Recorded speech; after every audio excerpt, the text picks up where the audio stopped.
is Datila, and welcome to the Wrestling Time Pro Show. It is Monday, June 9, 2025, and tonight I'll be talking about Monday Night Raw. Joining me for this review is none other than Michael 101591. How you guys doing? Thank you, Datila, once again for having me on. It was Of course, a good show tonight. Always a pleasure having you on. All right, so let's kick things off talking about this John Cena segment.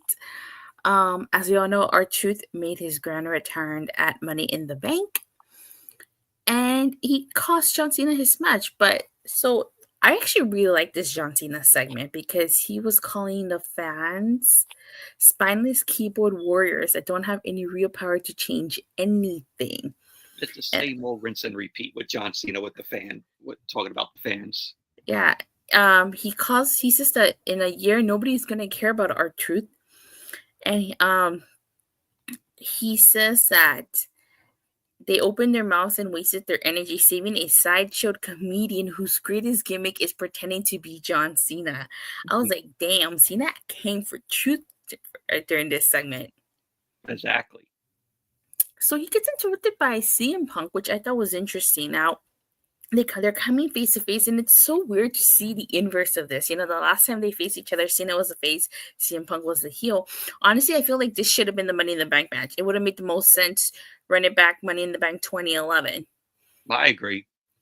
I don't know why we got the tag match, but this really should have been the Money in the Bank match. Yeah, I agree with that. So CM Punk interrupts John Cena and basically says that there's a lot of things he wants to get off his chest. And he says it's ironic that Cena's ruining wrestling, and yet here you have Rebel CM Punk defending the establishment, but he makes it clear he's not defending the establishment. He's here to defend the people. You know, he talks about how Cena has faced the best in Cody, and he only won because he cheated. And basically, he makes references to the Boston Red Sox and the New York Yankees. And John Cena accepts CM Punk's challenge, but he says it's going to happen at Night of Champions. And then Seth Rollins interrupts and holds up the briefcase. So I think it's interesting that this match is happening at Night of Champions. Because again, if it didn't happen at Money in the Bank, I figured this would happen at SummerSlam. I kind of figured. So it's interesting that this is happening at Night of Champions because CM Punk has said in the past he wouldn't go to Saudi Arabia. So is he going to go? He has to. Yeah, the match was made official. So I'm assuming maybe AJ Styles versus John Cena, SummerSlam 2016, run it back. I think so. Yeah, but I think this was a really great opening segment. Same. I thought it was a very hot opening to the show, and we're getting the match at Night of Champions, and I think it's going to be, a good match. Oh, it definitely is. It's going to be a good match. Probably just going to main event. Yeah, this is going to main event Night of Champions. Mm-hmm. Of course, you get the the King and Queen of the Ring tournament finals happening at Night of Champions. All right. Next, you get Chad Gable versus AJ Styles. Oh, we'll talk about that in a bit. The tournament brackets. But we get AJ Styles versus Chad Gable, and I thought this was a really good match. Yes, this was a good match. So I definitely feel like AJ Styles and Chad Gable have had some good matches, and I'm sure AJ Styles believes El Grande Americano is Chad Gable. Like I do. I know it's Chad Gable. Huh? Yeah, of course, we all know it. I forgot. I mentioned to you because I messaged you when you were at the show. Yes, Datila was at Money in the Bank. Wade Barrett on commentary, he was comparing El Grande Americano and Chad Gable's nipples. I'm like, what? My God. All right, let's get into the. Oh, sorry. Yeah. I was like, what are you doing, Wade Barrett? What are you doing? So let's get into this tournament. Oh, this event are the women. So we have all the women here. We see by this, Asuka's coming back next week, which I'm happy about. Same. Finally, it's coming back.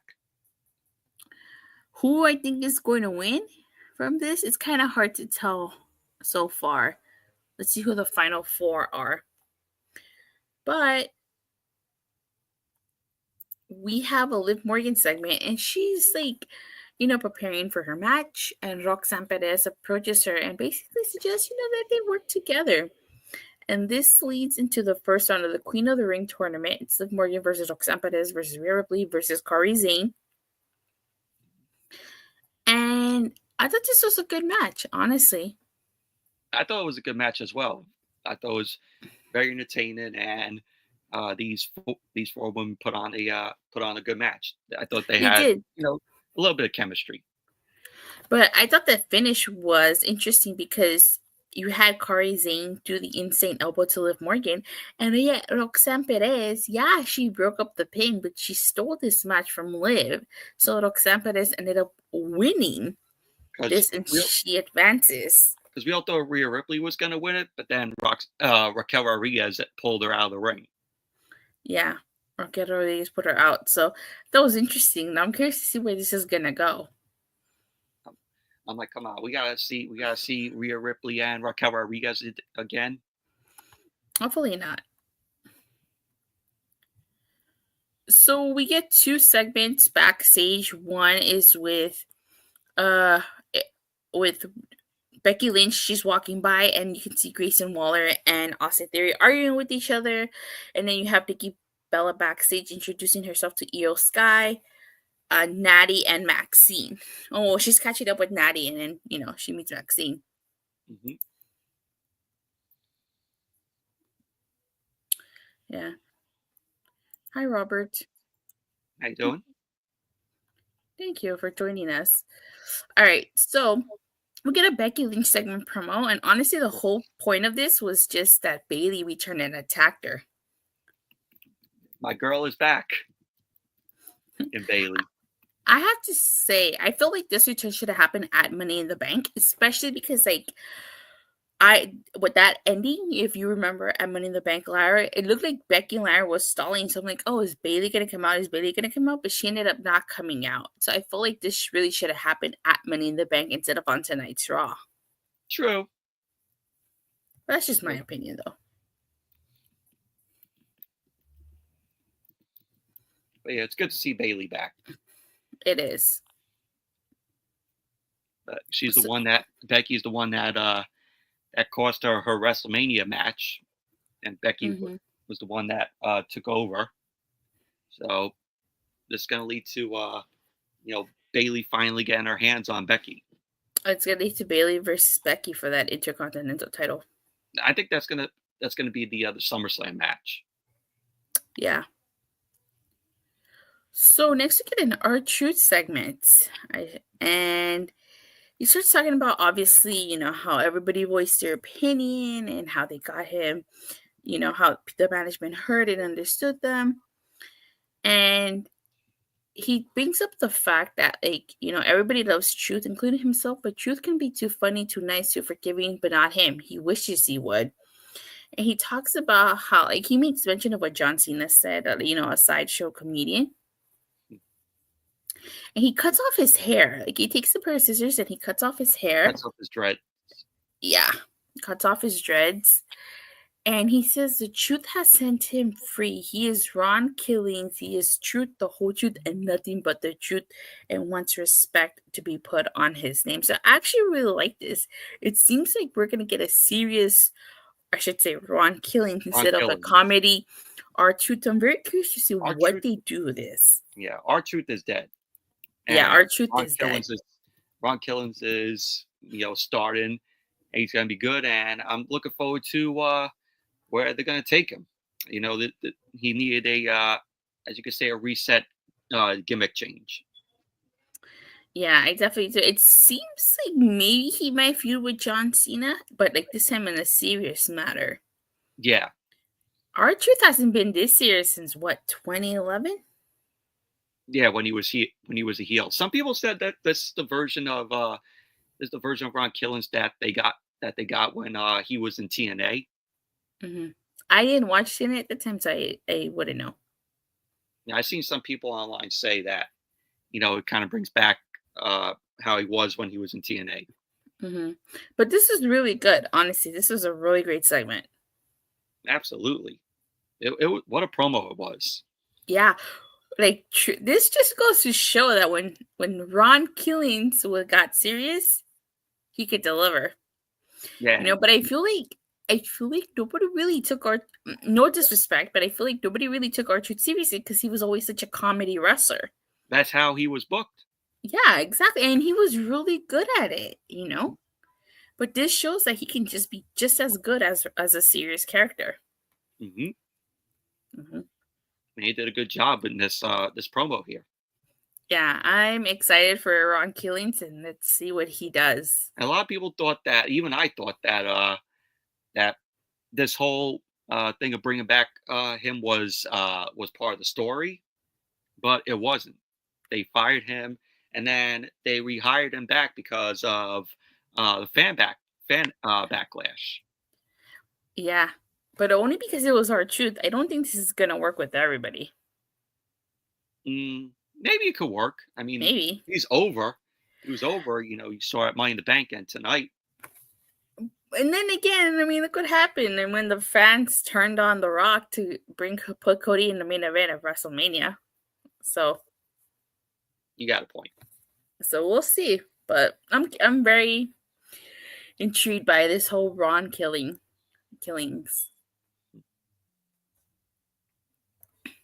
All right.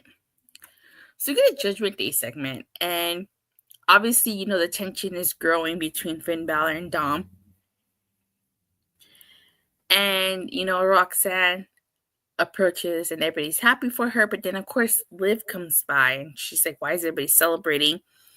And, Roxanne brings up the fact that she stopped Kairi from pinning her.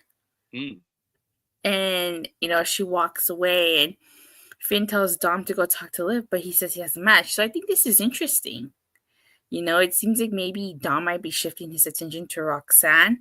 And, Finn Balor is destroying the Judgment Day from within. Yeah, this is the breakup. This is going to be like the breakup of the Judgment Day. I think Roxanne Perez is going to be the main reason why the Judgment Day breakup. And, of course, Finn Balor want to go his separate way. Yeah. I feel like after this breakup, like that's it for the Judgment Day. Their old Judgment Day version 3.0. Yeah, they're done. Yeah, they should be done after this. Actually, no, technically, when you think about it, this is version 3.0 because the original version consisted of Edge, Rhea, and Damian. Yeah. Okay, no more Judgment Day 4.0. This is like the third iteration of the group, so yeah. There's not going to be no 4.0. Yeah. So we get a Seth Rollins segment, and he's just talking about Money in the Bank, King of the Ring, how they're going to take it all out because, Bron Breakker's in the King of the Ring tournament. So speaking of which, this is the men's bracket. Let me see. I think this is a really good bracket here. It's a really good bracket. Now, if you look at Sheamus, Rusev, and Miro, there's an empty space here. Mm-hmm. And whoever that is, I feel like they're going to take the pin in this match. Whoever this is going to probably take the pin. I think that mystery guy is going to be Ilya Dragunov. Is he recovered? I haven't heard anything from him. It may be a surprise. It may be a surprise entry. Oh, because if it's Ilya Dragunov, who would win? And who would win here? And who can afford to take the pin? Maybe Rusev? I don't know. So I that's what I think, but that's just my opinion, Yeah, that's my opinion. I think it's going to be Dragunov. I would want it to be Dragunov. That would make it a very incredible match. All right, so this is into the King of the Ring first round tournament, first round match. It's Penta versus Dominik Mysterio versus Sami Zayn versus Bron Breakker. And this was a good match. LA Knight, getting his revenge on Bron Breakker by costing him this match, allowing Sami Zayn to hit the Huluva kick to Dominik Mysterio, and Sami Zayn is victorious. Which I like. Me too. I didn't mind Sami Zayn. Sami Zayn's not a bad choice to win. I mean, honestly, I like Penta. I didn't think he was gonna win this. It was gonna come down to Sami Zayn and Braun Breaker. Yeah, but I think that to win the whole tournament, I'm gonna have to go with LA Knight. Yeah. But since a lot of people predicted that he would win Money in the Bank, but that didn't happen. The roof would have came off into a dome had LA Knight, won the Money in the Bank. We would have been hearing Datila going, yeah. Live from the Into a Dome. Yeah. All right, so next we get an AJ Styles interview in a New Day segment. So AJ Styles is just talking about how he can't stop thinking about what happened last week. He had Seth Rollins had Paul Heyman threaten him. He talks about El Grande Americano and Chad Gable. So it seems like AJ Styles' business with Chad Gable isn't done. And also he mentioned Rollins and Paul Heyman, so maybe he'll confront Seth Rollins. I think so. I don't think we haven't seen AJ Styles versus Seth Rollins, have we? Well, I think that would be a good match. Yeah, I think it would be a very entertaining match. Mm-hmm. So New Day is seen talking to Grayson Waller, and then Kathy Kelly asked him about when they plan to defend their tag titles again. And Kofi says that they defended 2 weeks ago, and that everybody should get down on their knees and thank God for the New Day. So initially, the New Day heel turn was fantastic with the way they did it on Big E, but I feel like now they haven't really done much. Yeah, they're tag team champions, but I feel like they kind of lost steam. Yeah, I don't care for anything what the New Day does. I really don't. Yeah. It was great initially, but now it's like, okay. Because they all thought that Big E was cleared to compete again. Yeah, I think that's what kind of hindered this storyline. Had Big E been cleared, I think that's where it more than likely would have gone. But they missed the boat. Yeah. So next we get a Nikki Bella segment, and obviously they're in Arizona, which is her home state. So the whole point of this segment is that she was out there to promote Evolution, and it seems like they might be setting a match between Liv Morgan and Nikki Bella. No, I don't want to see that. I really don't. Might be better than we expect. Do we gotta see Nikki Bella in the ring in 2025? Maybe. We'll just have to wait and see, because nothing was officially confirmed. All right. So last but certainly not least, we get the world title match. It's Gunther versus Jey Uso. I thought this was a good match. When this went a little over the time, like a little after 7:30. Well, 10:30. 10:30 my time. Yeah, 7:30 my time. So I kind of thought, oh shit, like something's gonna be happening. Seth Rollins gonna cash in. Is he gonna like pull the heist of the century and steal? Yeah, I thought so too.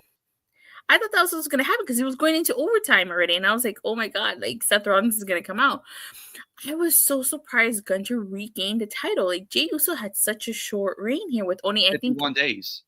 Yeah, 51 days with I think 5 successful title defenses. This was his 6th. Mm-hmm. So it's kind of an odd. I mean, I thought Seth Rollins would be the one to take the ball off of Jey unless they have different plans now. Unless Rollins cashes in on Gunther. You can either cash it in on Gunther or Cena. See, Jey would have made more sense. But anyhow, now I'm intrigued to see what they do with this. Yeah, because it's unpredictable. Like, where is he gonna go? Is he gonna cash it in on Gunther or Cena? And where's Ludwig Kaiser? Like, I thought they were doing a whole storyline with Ludwig Kaiser and Gunther, and then that kind of was just dropped with no resolution. I think Kaiser's injured. No, he came out, I think, like a week or so ago. He didn't do anything. So interesting.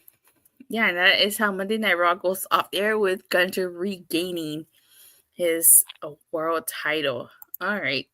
So on a scale from 1 to Sean Spears' perfect 10, what would you rank tonight's Raw? I thought tonight's show was an 8 out of 10. I thought this was a very good show. I enjoyed almost all the stuff on the show, from the start of the King and Queen of the Ring tournament first round matches, the Fatal 4-Way. I'm really happy with the results that we got, with Roxanne Perez winning, which she's having a very good year so far.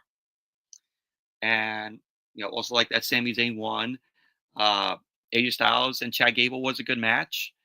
The face-to-face between Cena and Punk was really good as well. Really, I'm looking forward to their match at Night of Champions. And also, Ron Killings delivered one hell of a promo tonight. Yeah, I have to agree with you. I have to give tonight's Raw an 8 out of 10. I thought it was a really great show. A lot of good stuff happened. I really loved the opening segment with Cena and Punk. Love the Ron killing stuff. Both matches, the men's and the women's, were really good.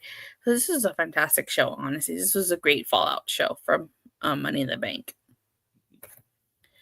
All right, where can people find you on social media? Well, you guys can find me at my channel here, Michael101591. I do movie reviews, WWE reviews, Monday Night Raw every Monday, SmackDown every Friday, and I review the PLEs. I do DVD, Blu-ray, 4K updates. I also have old school commercials on my channel that you guys could check out. I go live every once in a while. Datila, of course, pops up from time to time. So, she pops up whenever we do like predictions and all. So if you like what you see on my channel, definitely check it out. And also Bell Call Podcast, I do it, my buddy Noah Kaser. It's on hold for now, but we're gonna start it up again. Maybe whenever he can't make it, Datila will probably be on the show. Whenever she has time. So come over to my channel and subscribe. All right, and you can follow me on Twitter at the Talk Wrestling. Monday, occasionally Wednesdays, Thursdays, and Fridays. And with that being said, thank you guys all so much for watching. And for your continued support, please don't forget to like and subscribe. Make sure you hit that bell so you get notified whenever I go live or release a video. And check out my videos for Money in the Bank. And I will hopefully see you guys Friday for Friday Night SmackDown. Bye. You guys.